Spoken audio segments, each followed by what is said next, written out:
Olá a todos, eu sou Emanuel. Neste vídeo eu vou fazer uma revisão resolvendo questões da Sebrasp com foco no estilo da banca Sebrasp, que é a banca que vai ser realizado o concurso da Secretaria de Educação e Esportes do Estado de Pernambuco.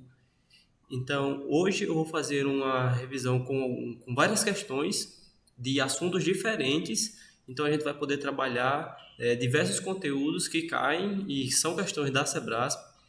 E o outro vídeo, são dois vídeos, o vídeo parte 1 e o vídeo parte 2. O outro vídeo vocês vão encontrar o link aqui na descrição, que seria uma continuação da revisão com mais questões da Sebrasp para professor de física.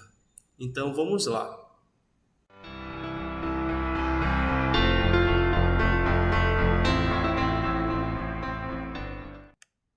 Bom, primeira questão. A figura precedente representa dois blocos A e B com massas iguais a 6 e 4 kg, respectivamente, inicialmente em repouso e ligados por um fio ideal, sobre uma rodona igualmente ideal. O coeficiente de atrito entre A e o plano horizontal vale 0,4 e a aceleração da gravidade vale 10 metros por segundo ao quadrado. Com base nas informações apresentadas e assumindo que toda a energia dissipada pela força de atrito foi usada para aquecer o corpo A, julgue os itens a seguir. Então eu sugiro que vocês pausem o vídeo e nós vamos fazer item por item dessa questão. Item 64. A aceleração dos blocos será maior que 1 metro por segundo ao quadrado.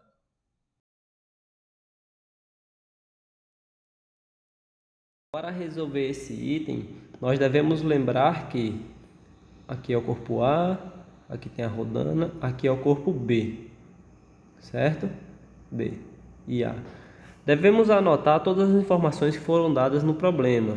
MA é igual a 6 kg, MB é igual a 4 kg, o coeficiente que atua no corpo A de atrito é 0,4 e a gravidade é 10 metros por segundo ao quadrado.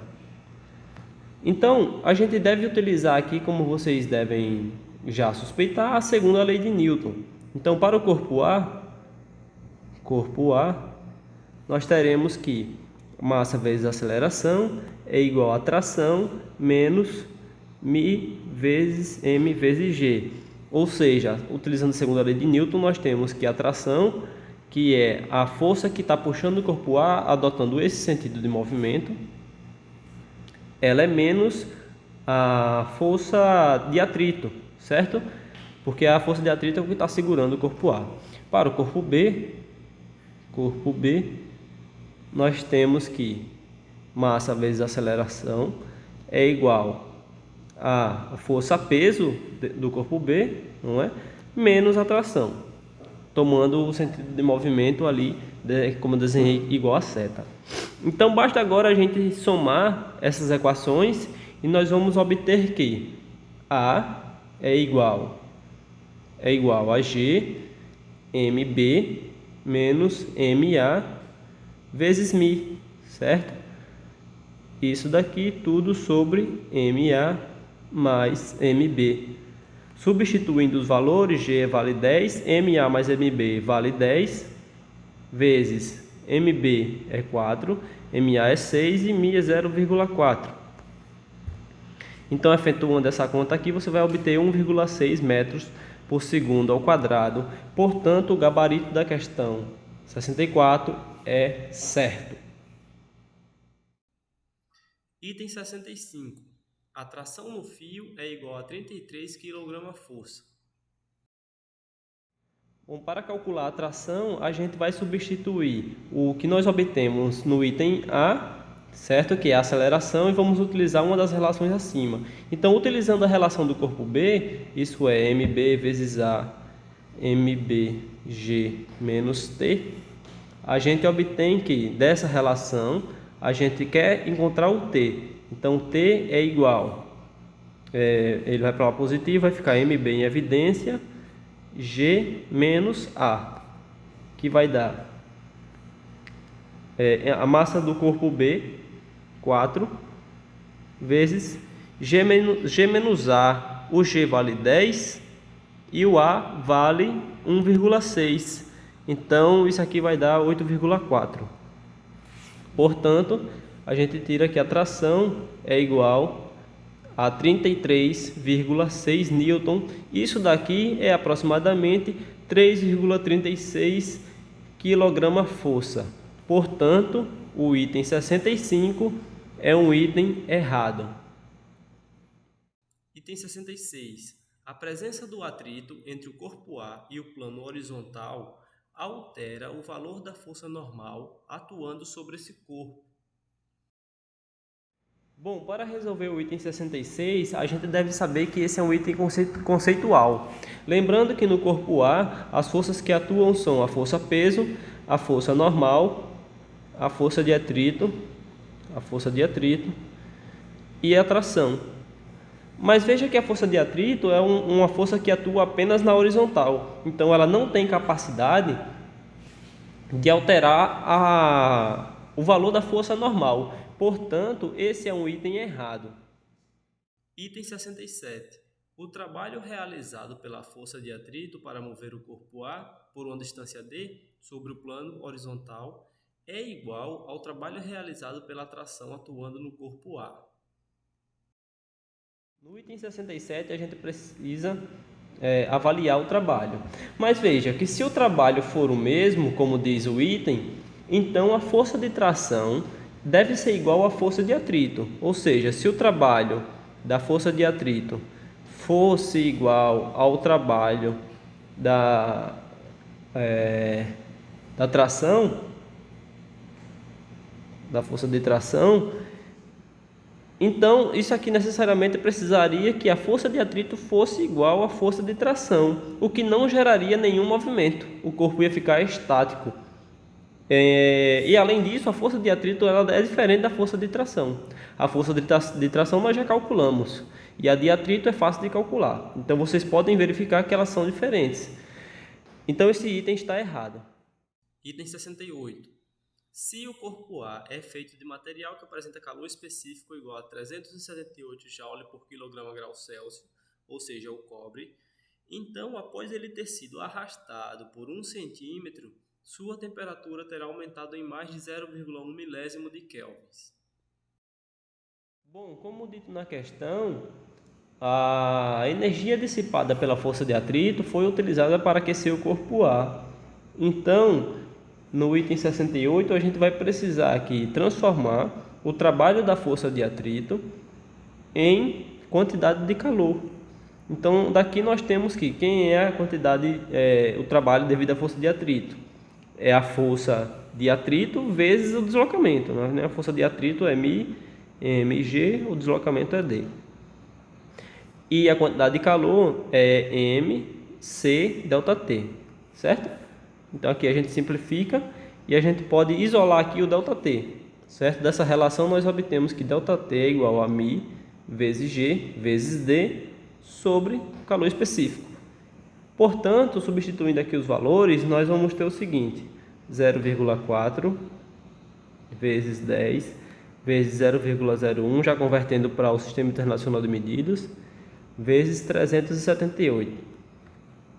Isso aqui vai dar 0,04 sobre 378, efetuando isso daqui vai dar aproximadamente aqui 0,00011 graus Celsius.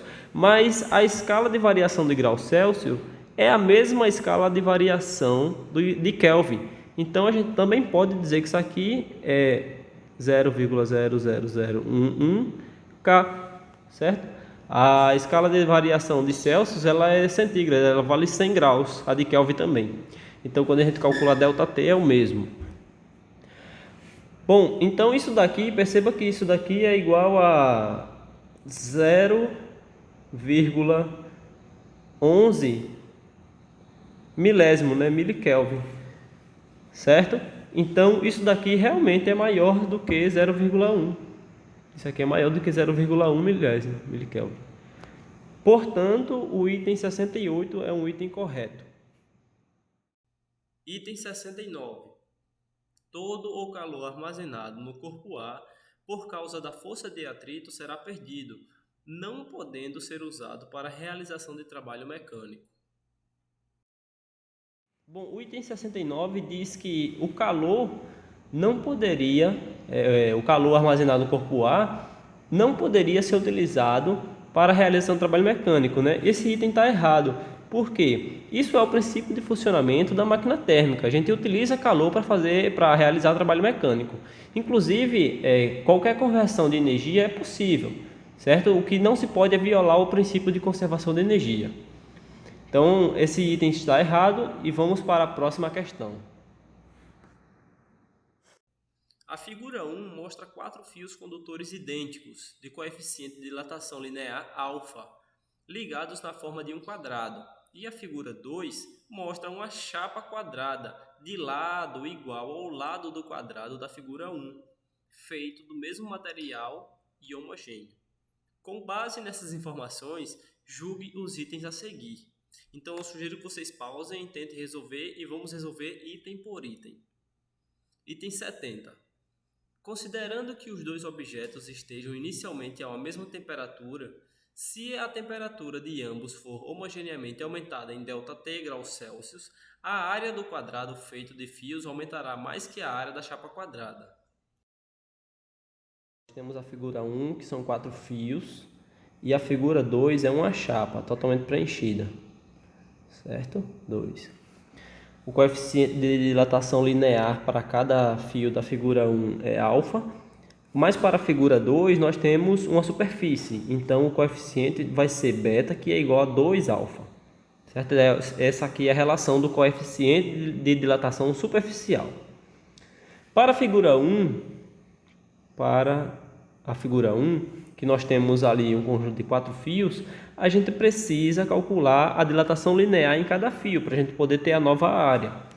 Então, a nova área vai ser L, que é o novo comprimento após aquecer, ao quadrado, já que é um quadrado, não é? L ao quadrado. Mas pela fórmula da dilatação linear, quem é o L? Vocês concordam? L0 mais L0 alfa delta T. Essa aqui é a equação da dilatação linear e ao quadrado, porque nós temos L ao quadrado. Então, desenvolvendo essa conta aqui, vocês vão obter que L0 ao quadrado mais 2L0 alfa delta T mais L0 ao quadrado alfa ao quadrado delta T ao quadrado. Então, eu vou chamar isso daqui, esse L0, de A0, ou seja, seria a nossa área inicial, certo? A nossa área inicial, porque inicialmente o quadrado tinha lá do L0, que era o comprimento inicial, então a área inicial é L0 ao quadrado. Ou seja, eu posso escrever a nossa área como L0 ao quadrado vai ser A0, mais, ali aparece também 2A0 alfa delta T. Isso daqui eu vou chamar de uma constante só, K. Certo? Para a figura 2, o que é que nós temos? Para a figura 2. A figura 2, inicialmente, nós tínhamos a mesma área. A mesma área. No início, nós tínhamos A0. Mas a gente sabe também a equação da dilatação superficial. E a equação da dilatação superficial é A, que vai ser a nova área, é igual a A0 mais A0 beta delta T. Então, isso aqui vai dar A0 mais o beta, ele vale 2 alfa. Então, vai dar 2 A0 alfa delta T. Então, veja só. Para o item 2, a área deu isso daqui. Para a figura 1, ela deu tudo aquilo que apareceu no 2, mais uma constante. Então, a área vai aumentar mais na figura 1. Comparando isso daqui, a área é maior na figura 1, certo? Portanto, o gabarito da questão 70, ele está correto. De fato, a área da figura 1 é maior. 71. O aumento da temperatura em qualquer um dos sistemas é fruto do aumento desordenado das velocidades de seus átomos.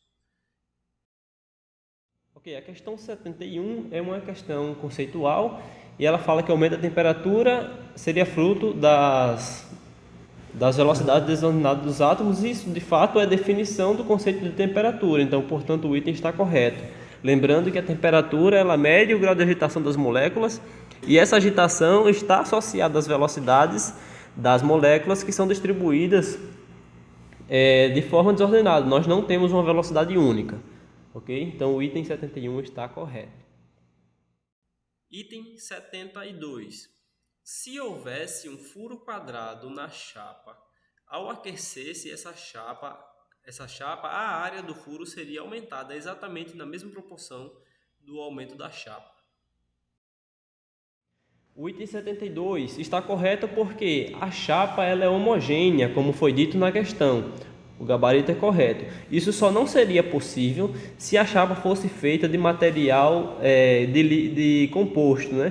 Ou seja, se uma parte fosse um tipo de material, outra parte fosse outro tipo de material, outra parte fosse outro tipo de material, então a gente não poderia garantir que ela seguiria na mesma proporção. Então, o item 72 está correto. Item 73. Sabe-se que, no processo de dilatação do objeto quadrado homogêneo, sua entropia necessariamente aumenta.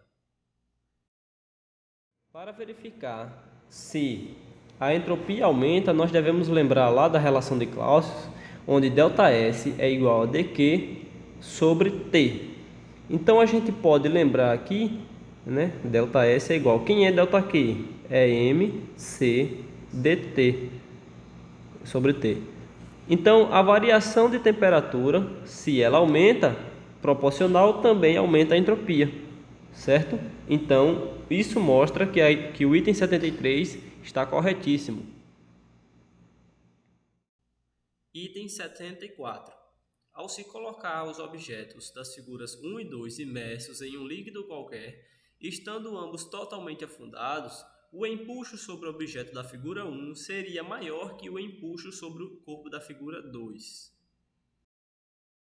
Para o item 74, nós temos que lembrar que o empuxo, se aqui você tem um objeto dentro do fluido, o empuxo é igual a G, gravidade, vezes densidade do líquido, vezes o volume deslocado. Esse volume deslocado ele é maior quanto maior for o volume do objeto, ou quanto maior for a área em contato com o líquido. Então, o empuxo é maior para a chapa do que para a chapa da figura 2 do que para a figura 1. Portanto, eles não são iguais, o item está errado. Item 75. Mergulhando-se o objeto da figura 1 dentro de um fluido, a aresta que estiver mais próxima da superfície e a aresta que estiver mais afastada da superfície estarão sujeitas à mesma pressão. Para o item 75, nós sabemos que, mais uma vez, se nós temos aqui o objeto, a pressão ela é maior no fundo do que na superfície. Então, quanto mais fundo está o objeto, maior é a pressão. Portanto, o item está errado, certo? O item está errado. A pressão ela é maior quanto mais fundo for a localização do objeto. Muito bem, vamos para a próxima questão. A figura precedente é constituída de um solenoide, considerado ideal, de indutância L e N espiras por unidade de comprimento, conectado em série a um resistor R e a um capacitor carregado de capacitância C. A carga no capacitor é Q igual a C vezes Epsilon, em que Epsilon é a voltagem máxima utilizada para carregar o circuito. Em T igual a 0, a chave é ligada. Com base nessas informações, julgue os itens subsecutivos. Eu sugiro que vocês pausem e tentem resolver, e aqui nós vamos resolver item por item. Item 82. O campo no interior do solenoide, em função da corrente I, é dado por B é igual a μ0 NI, em que μ0 é a permeabilidade magnética do meio. E aqui está o nosso circuito, né? Nós temos aqui o capacitor, o indutor, o resistor e a chave. E a questão 82, ela pergunta qual é o campo no interior do solenoide. Então, eu vou pegar aqui, ó, esse solenoide e vou crescer ele um pouco aqui, para a gente ver que, se por exemplo você tem uma corrente nesse sentido, vocês devem lembrar da regra da mão direita que o campo ele vai estar totalmente no interior do solenoide, dessa forma. Então, se a gente traçar aqui uma pequena amperiana, certo? Quadrada, assim, ó, a gente pode utilizar a lei de Ampère. E é assim que a gente vai prosseguir para resolver a questão 72. A lei de Ampère diz que a integral de B dl, né, integral de caminho fechado, que é justamente sobre aquela amperiana, é μ0 vezes a corrente envolvida, vezes o número de espiras. Então, nós temos que a integral de B escalar dl é B vezes dl vezes cosseno θ, certo? μ0 e n. Nessa amperiana aqui, a gente deve notar que o caminho, a gente pode fazer um caminho assim, ó, subindo aqui, certo?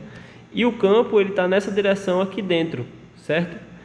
Então, aqui nós teremos participação, aqui o campo vai ser perpendicular e aqui também vai ser perpendicular, e aqui fora não tem campo. Então, quando é perpendicular, o cosseno é 90, e cosseno de 90 graus, que é zero, cosseno de 90 graus é zero. Aqui nós temos cosseno de zero, porém não tem campo, então a integral também vai dar zero, e nós precisamos calcular apenas essa contribuição, ou seja, a integral de B vezes dl vezes o cosseno, como eles estão paralelos, cosseno de zero é 1, μ vezes I vezes N. Isso aqui vai dar igual a, o campo é constante, e vai dar a integral de dl, certo? A integral de dl é μ0 B, isso aqui vai dar o seguinte, B dl é μ0 vezes I vezes N. Então aqui nós temos o seguinte, a integral de BL é a soma daquele caminho, que é o comprimento do solenoide. Ou seja, nós podemos colocar assim, isso daqui vai dar B vezes o comprimento do solenoide, que é L, μ0 I vezes N. Isolando B, nós teremos B é igual a μ0 vezes I vezes N sobre L. Mas o N sobre L é o Nzinho, portanto, B é igual a μ0 vezes o Nzinho vezes I, que é justamente a resposta da questão. Então, a gente comprova que o item 82 é um item correto. Item 83. A equação relacionada a esse circuito no qual Q é a carga e T o tempo pode ser expressa por d2q dt2 mais R sobre L dq dt mais Q sobre LC igual a zero. Bom, para resolver o item 83, a gente precisa lembrar das leis das malhas de Kirchhoff, a lei das malhas de Kirchhoff. Ou seja, a diferença de potencial em cada parte do circuito, a soma disso deve ser igual a zero. Ou seja, o potencial que passa no indutor mais o potencial que passa no capacitor mais o potencial que passa na resistência, isso tem que ser igual a zero. O potencial que passa no indutor, a fórmula é conhecida, é L vezes dI dt. O potencial da capacitância foi dado na questão, é Q sobre C. E o potencial que passa no resistor é R vezes I pela lei de Ohm. Isso aqui é igual a zero.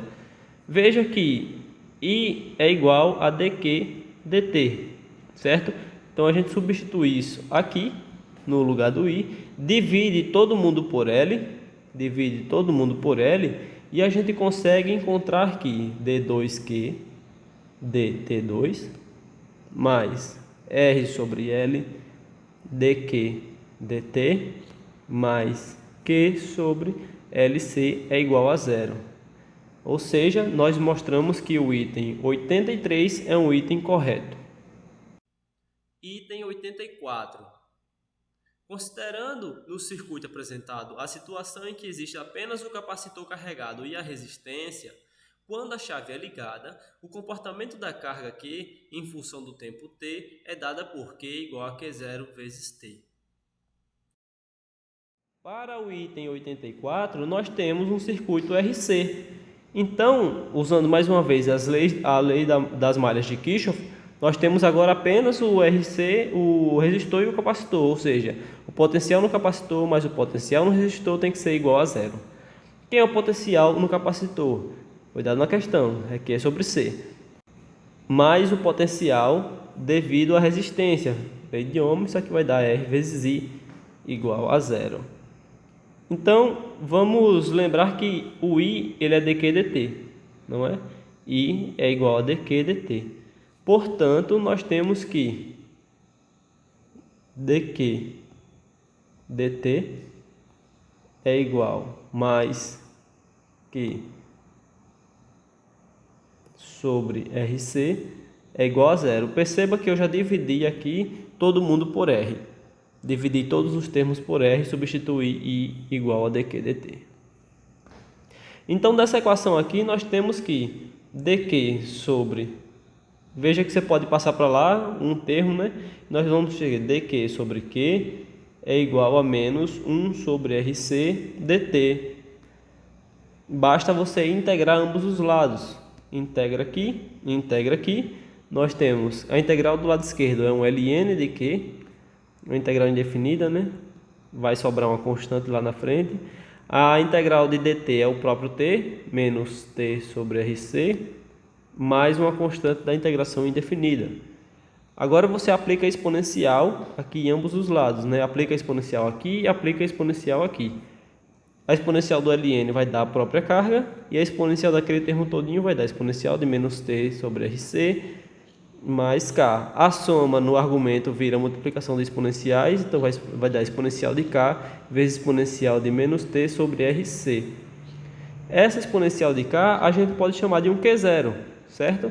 Então isso aqui vai dar Q é igual a Q0 vezes exponencial de menos t sobre rc. Essa é a resposta, que é diferente do que ele propôs na questão, que seria Q0 vezes t, certo? Portanto, o item 84 é um item errado.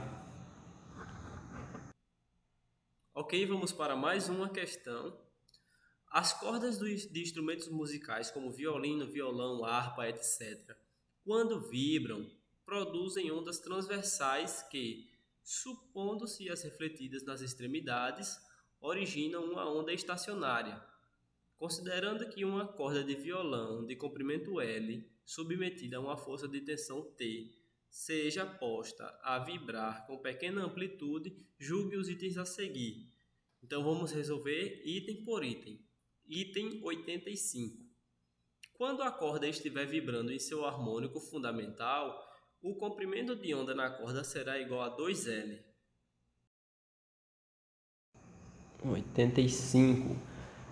Nessa primeira questão aí, a gente deve lembrar que os harmônicos, se nós temos, por exemplo, esse que é o primeiro harmônico, nós podemos ter esse que é o segundo harmônico, certo? Que ele é assim.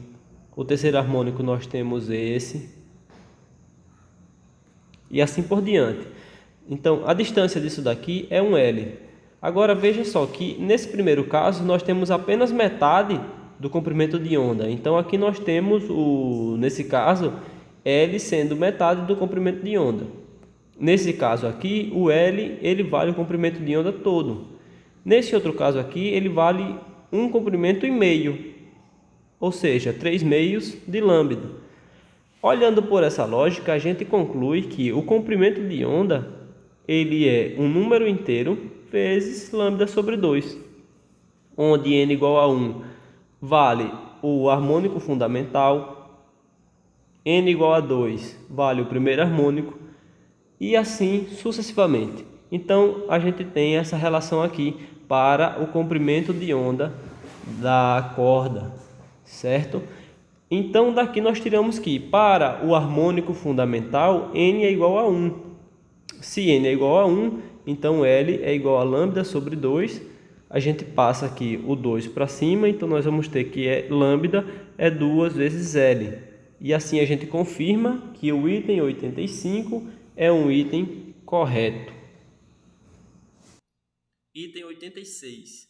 Reduzindo-se a força de tensão T na corda vibrante à metade, A frequência da onda na corda também será reduzida à metade. Para o item 86, a gente deve lembrar da seguinte relação. A frequência é igual a 1 sobre o comprimento de onda, raiz da tensão sobre a densidade linear na corda. Então, se a gente faz o seguinte, que é o que ele pede para analisar quando a tensão é reduzida pela metade, certo? Se a tensão é reduzida pela metade, nós teremos uma nova frequência, que é 1 sobre lambda, raiz da tensão dividido por 2, e o ρ permanece aqui.